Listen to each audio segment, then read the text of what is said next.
Bismillahirrahmanirrahim. Assalamualaikum warahmatullahi wabarakatuh. Alhamdulillah hari ini kita masuk di pokok bahasan yang pertama dengan tema Pancasila dalam sejarah bangsa. Oke, di sini sudah ada 14 slide yang saya susun. Untuk yang pertama, Presiden Soekarno pernah mengatakan jangan sekali-kali meninggalkan sejarah. Jadi di sini istilah yang sering kita dengar adalah jas merah. Jangan sekali-kali meninggalkan sejarah. Kenapa demikian? Karena dalam sejarah itu terdapat banyak pelajaran yang dapat kita ambil untuk kehidupan yang lebih baik saat ini maupun saat yang akan datang. Adapun Pancasila sebagai dasar negara diartikan sebagai dasar kehidupan dan pedoman hidup bersama seluruh bangsa Indonesia. Jadi dalam menjalani kehidupan di sini, rakyat Indonesia itu harus berpedoman kepada yang namanya Pancasila atau 5 dasar tingkah laku yang baik.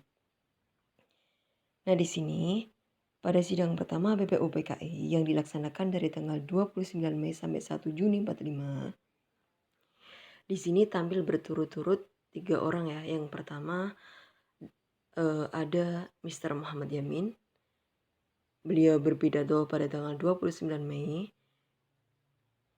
Adapun pidato yang diusulkan adalah yang pertama pri kebangsaan, kedua pri kemanusiaan, ketiga pri ketuhanan, dan yang keempat pri kerakyatan.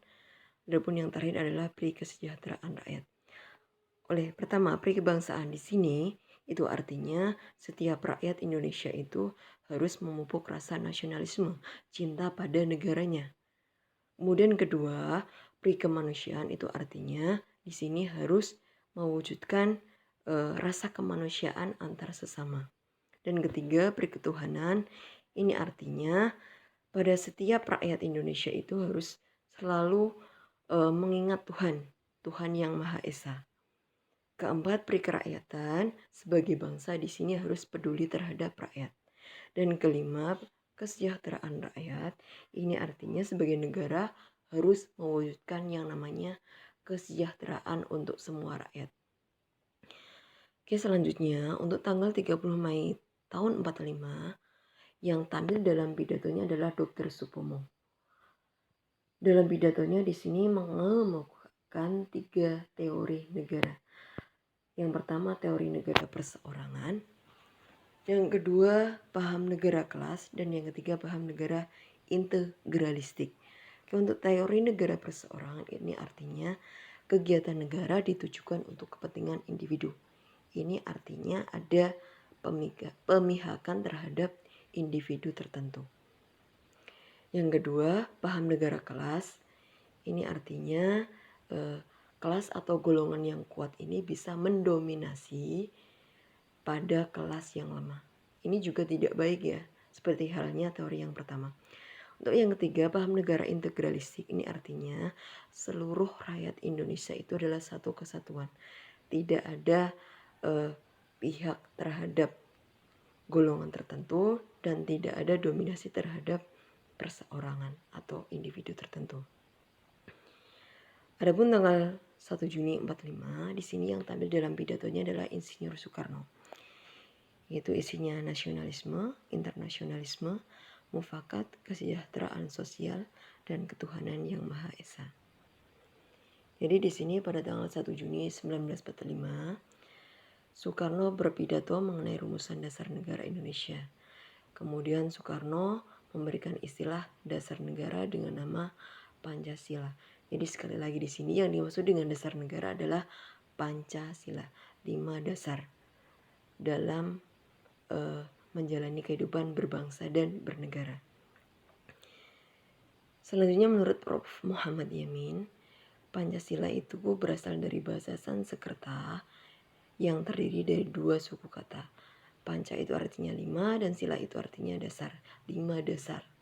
Sedangkan menurut huruf Dewanagari, di sini sila di sini artinya adalah tingkah laku yang baik.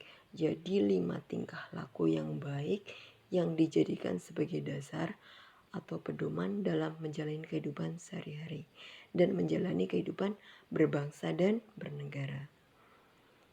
Adapun istilah Pancasila ini dikenali dalam buku Negara Kertagama. ini ada dalam karangannya Prapanca dan buku Sutasoma dalam karangan Empu Tantular.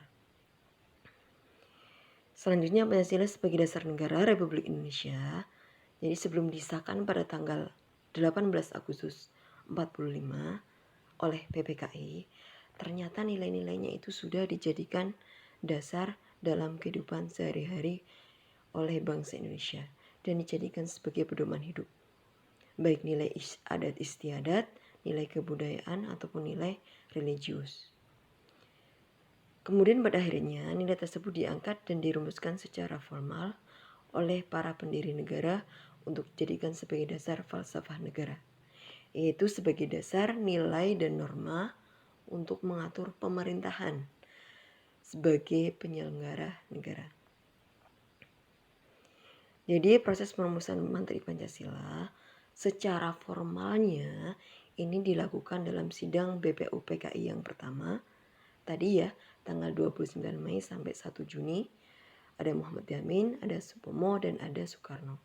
Kemudian sidang BPUPKI kedua tanggal 10 sampai 16 Juli tahun 45 dan akhirnya disahkan sebagai dasar filsafat maupun ideologi negara pada tahun 1945 oleh Soekarno pada tanggal 1 Juni. Jadi kita semuanya sudah sangat hafal ya. Untuk sila yang pertama adalah ketuhanan yang Maha Esa, sila kedua kemanusiaan yang adil dan beradab, sila ketiga persatuan Indonesia, sila keempat kerakyatan yang dipimpin oleh hikmat kebijaksanaan dalam permusyawaratan perwakilan, dan sila kelima adalah keadilan sosial bagi seluruh rakyat Indonesia. Jadi di sini untuk sila yang pertama, sila ketuhanan yang Maha Esa, di sini mengandung dimensi vertikal, sedangkan sila yang lain, sila kedua, ketiga, keempat, dan kelima ini mengandung dimensi horizontal. Tapi kesemuanya itu adalah universal, satu kesatuan yang utuh. Adapun untuk sila yang pertama, ketuhanan yang Maha Esa, awalnya itu berbunyi dengan kewajiban menjalankan syariat Islam bagi pemeluk-pemeluknya. Dan ini diganti menjadi ketuhanan yang Maha Esa. Kenapa demikian? Karena mengingat agama yang berdiri di negara kita tidak hanya agama Islam saja, tapi banyak agama-agama yang lainnya. Oke, itu saja pokok bahasan pertama. Sedikit penjelasan dari saya. Kurang lebihnya mohon maaf. Wassalamualaikum warahmatullahi wabarakatuh.